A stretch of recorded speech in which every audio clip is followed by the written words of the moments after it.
Hi, beautiful people. Welcome to episode 13 of 30 somethings. Welcome back. Happy to have y'all. Today, we are going to be returning to the topic of grief. Now, if you've been following me since December, you know that I had the tragic loss of my grandmother, and I had actually created an episode prior to finding out that she had suddenly passed on grief. And I told y'all that I would turn back in the new year to give you a little bit more about my experience with grief and to just talk to you more about the topic.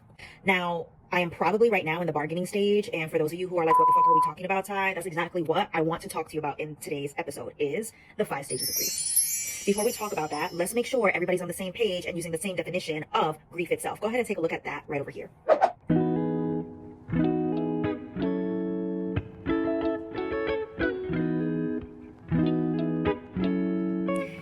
Now that you've taken a look and we're all on the same page, let's talk a little bit more about these 5 stages.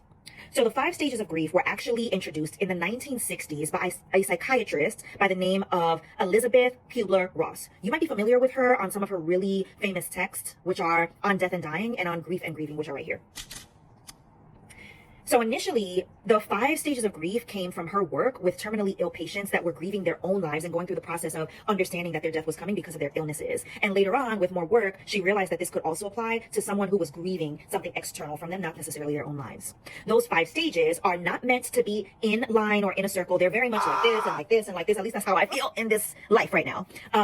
But it's really important to keep that in mind as we're talking about this, because again, grief is not this compartmentalized, tight, structured experience, no matter how much you might try to make it. And so let's get a little bit more into those different stages, which are actually called DABDA.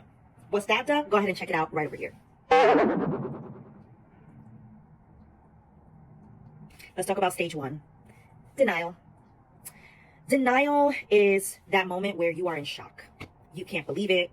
You know, you heard the news, but it hasn't processed in any capacity. You might just go about your regular day. You're going to still go out with your friends. You're still going to go have that date. You're still going to go to work, business as usual. You are in denial. You cannot process what has happened. I want to emphasize, again, denial can come and go. I have experienced denial myself. For those of you who don't know, not only have I lost my grandmother and I'm mourning my grandmother, I am also mourning my mother and the loss of my family unit, which doing all those things at the same time as an eldest daughter is motherfucking wild business. I'm in the ghetto.